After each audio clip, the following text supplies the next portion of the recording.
A man and woman went to Las Vegas for their honeymoon and checked into a hotel suite.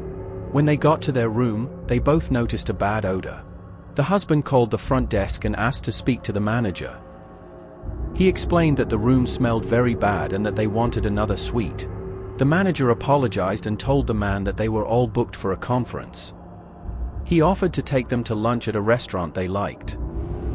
He thanked the hotel for their compliments and said that he would send a maid to their room to clean and try to remove the smell.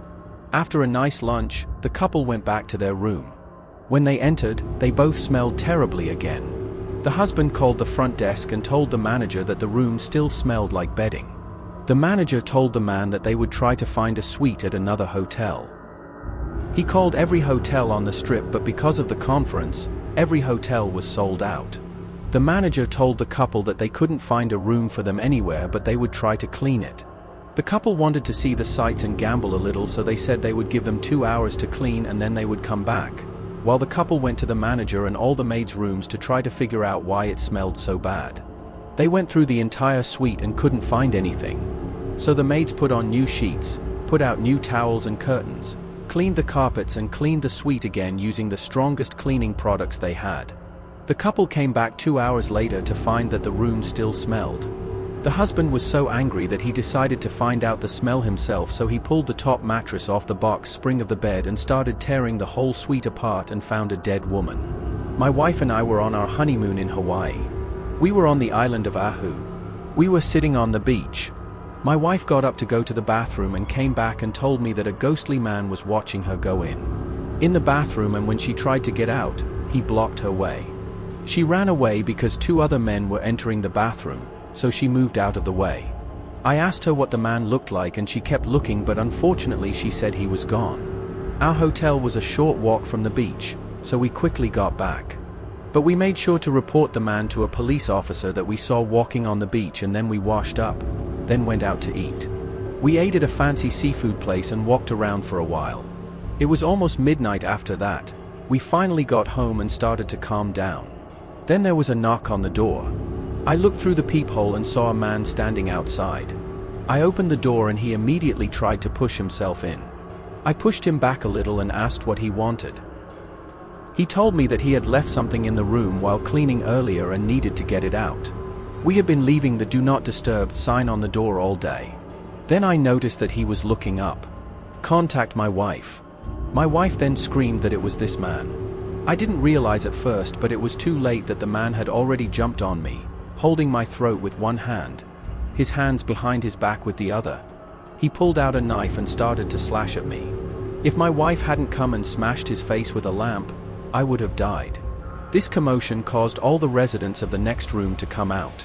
One woman got scared and started screaming and created a situation. Worse, we called the police and the hotel itself became a huge horror. But we were lucky to be alive. When the police arrived, we were questioned and some of the people around us claimed to have witnessed it all. We still don't know what this guy's motives were.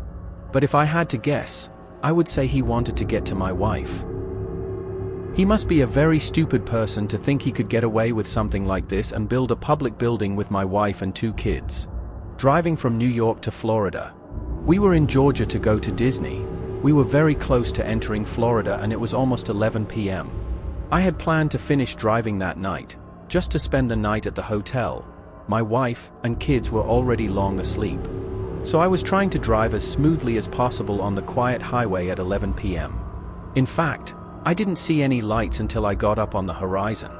I didn't see 2 flashing red lights. Police. The lights were like SOS lights.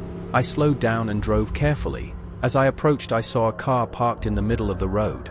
It seemed to be intentionally blocking traffic, with 2 cones on either side and 2 SOS lights FL stuck to the ground. Then 2 African American men came from behind the car and started walking towards us. I put the car in reverse to get it to back up. On the other hand, a man came up to my window and I opened the door so he could hear. After asking if he needed anything, he said yes. Open the door. I closed the window and that's when he started reaching for something in his pocket. I put the car back in drive and hit the gas. I drove over the cones and SOS lights and past their car.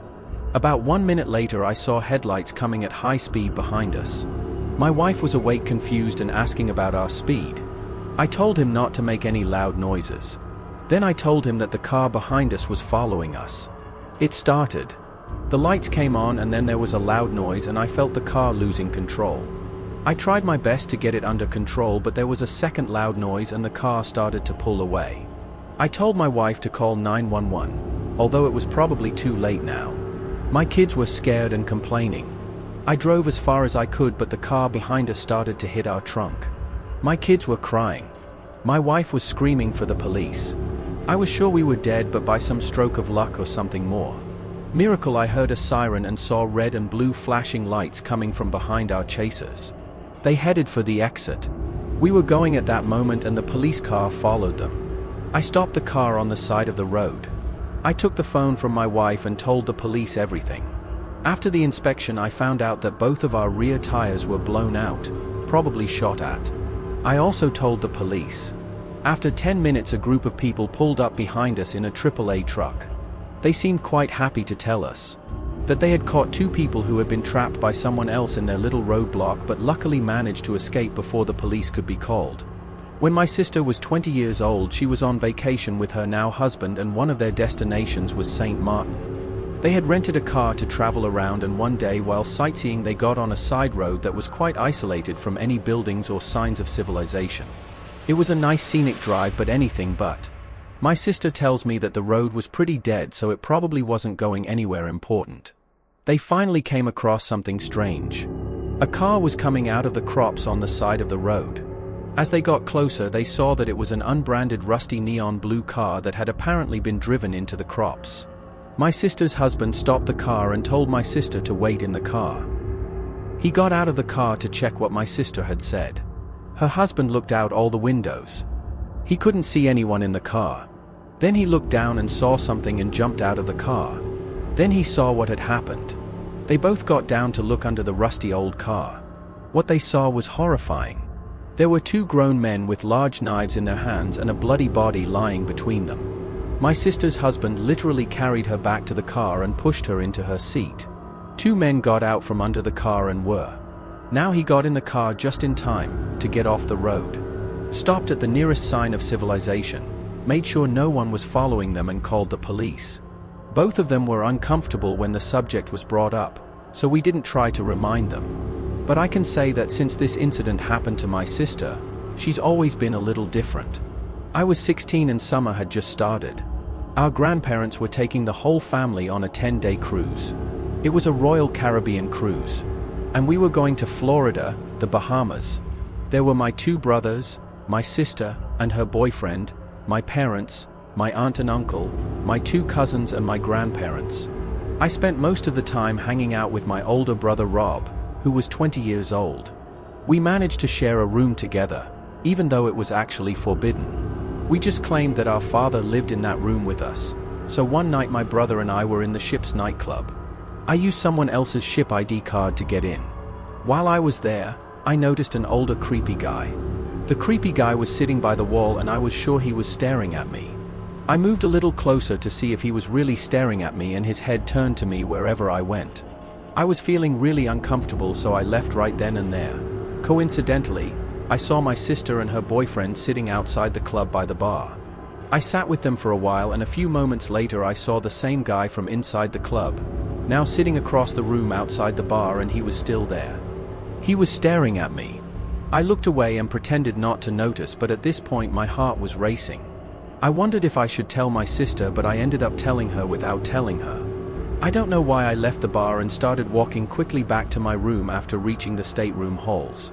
I kept looking over my shoulder to make sure I wasn't being followed. I reached my room safely. I was extremely shocked. I thought this guy knocked on the door with some kind of perverse tearing sound, and I got a little nervous. I looked through the peephole and saw my brother, so I let him in. I didn't see the strange man again until the next night. My brother and I went to a restaurant with my sister and her boyfriend around 1 a.m. They weren't planning on going to bed anytime soon. So I told them I was going to have an accident. I went back to the stateroom. But when I got there, I saw that our room door was slightly open and the light was on. I was sure that we had locked the door when we left and there was no chance of room service. In an hour like this, I went over with extreme caution and slowly pushed the door open all the way. There was no one in the room. I checked the bathroom, but it was empty too. All our belongings were still where I remembered them to be. I just thought maybe Rob had come back into the room for some reason while I wasn't with him and had forgotten to lock the door, so I went to sleep. I woke up in the dark, and the feeling of something pushing against my cheek. A hand. I pushed it away, Rob, trying to break it. But when I noticed in the darkness beyond the image next to my bed that Rob wasn't his bed, I let out a blood-curdling scream like you've never heard before. Rob jumped up and turned on the lamp, and the guy from the club standing next to me. Rob jumped on him and started punching him. I joined them and we took the man down. Not even a minute after knocking on the door, my parents, my father, were holding the man. We called customer service. They sent 2 security guards and he was sent to the ship's jail for the rest of the cruise.